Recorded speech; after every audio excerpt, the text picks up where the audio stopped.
This is a long pose drawing that I completed here in my studio, School of Realist Art in the Kansas City area. With this drawing, I wanted to create a more delicate and airy feel than some of my more atmospheric drawings. So I'm building up the form really gradually. You're going to notice that I shade slowly, adding just a little bit at a time, and I wait a long time to add white charcoal in this one as well. I was feeling fancy, so I have my Nitram charcoal, which I use whenever I want to feel like a super fancy pants artist, and I even have it sharpened to a pretty decent point. I got a block in going really quickly, but then I'm taking my time, making corrections, and adding smaller forms. Anytime I have a long pose, I look at the block in using really big, straight lines. I check the angles, and I allow myself to make a lot of corrections before I move on to shading. I use vine charcoal in these beginning stages because it's really easy to erase, and I want to plan on changing my mind as I go along. Part of this is because I'm pretty sure I'm going to make mistakes that I'll want to correct, and another part is just that when you're working from life, things tend to shift. Models move, even ones that stay really still are going to breathe.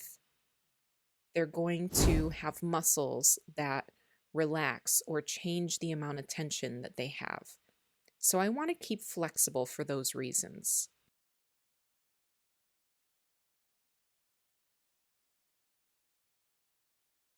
Now that I'm pretty certain of my overall proportions, I have moved on to using General's charcoal pencils to shade.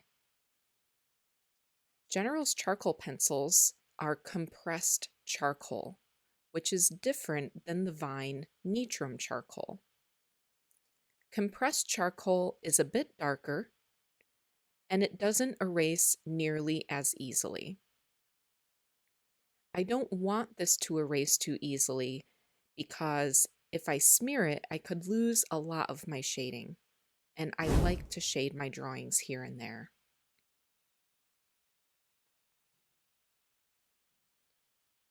The first areas that I began to shade here are areas that are truly in shadow.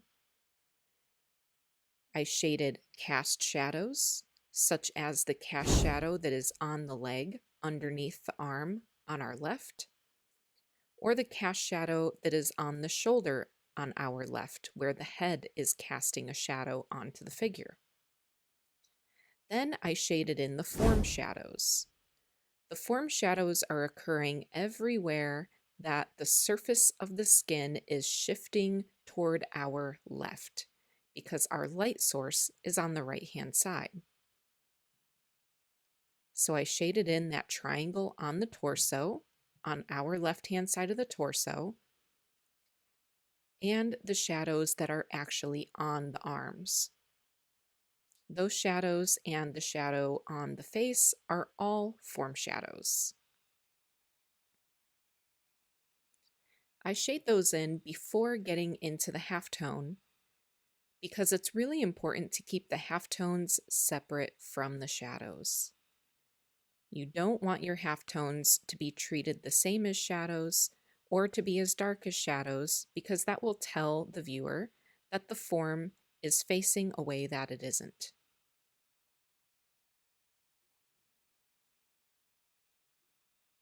Once I have a good coating of those initial shadows, I use a fluffy brush and wipe everything down, which pushes it back just a little bit.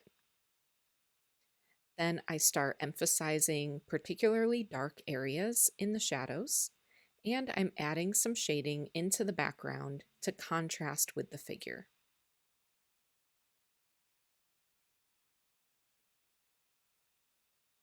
My first shading marks are made with medium charcoal. And after a while, I move on to hard charcoal, which is what I use primarily in the halftones and also to keep clean outlines. Medium charcoal is a little bit darker than the hard charcoal, and the hard charcoal is a little bit lighter, but it keeps a better point for longer. Often, if I'm shading with the medium charcoal for a little bit, the end gets dull and it creates more texture on the paper. I like using the hard charcoal a lot because I'm able to see all of my hatch marks. I also have to sharpen it less, so that's a bonus.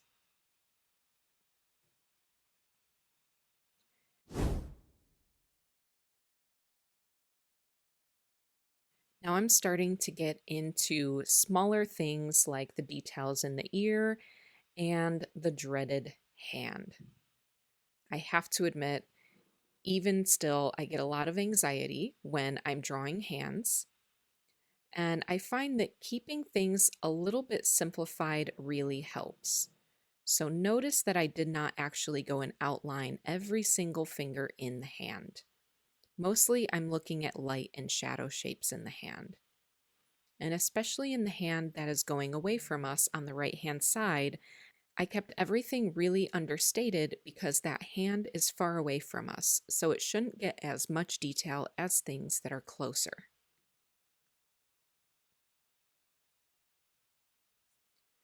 With most of my dark shading done and established, I'm going in to create really subtle halftones and sharpen up contours.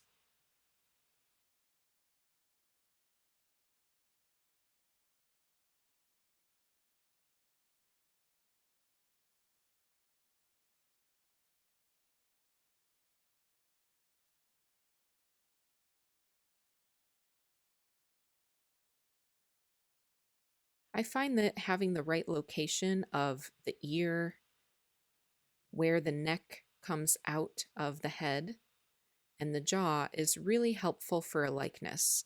So even if you're not going to get facial features established, having those shapes right really helps somebody look like the right person.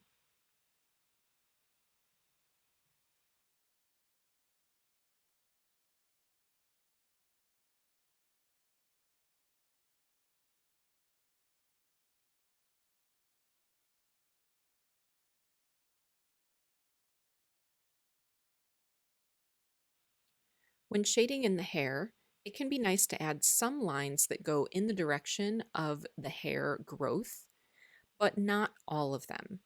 If you have all of your lines, especially long lines, going in the direction of the hair growth, it tends to look like spaghetti. So my recommendation is to first shade the head and the hair overall, and then add some shorter directional marks. You don't actually need to follow a single strand of hair all the way along the head from the root to the tip. It's really better just to include shorter areas of texture of the hair and have more shading overall, which shows the form of the skull.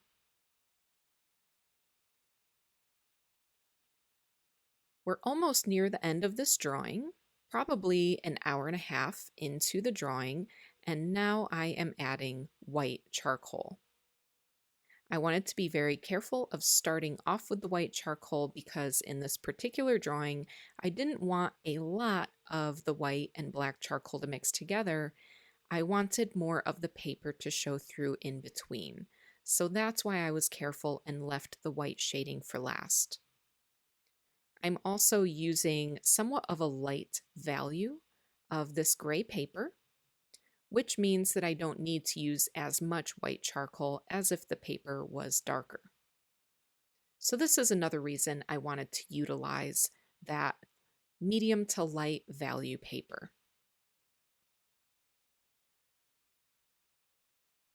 As I'm finishing up this drawing, I would like to let you know that you can find full tutorials and tons of reference photos on my Patreon page. check out patreon.com/School of Realist Art. If you would like a full figure drawing course that teaches you everything you need to know about drawing the figure from beginning to end, check out figuredrawingacademy.com.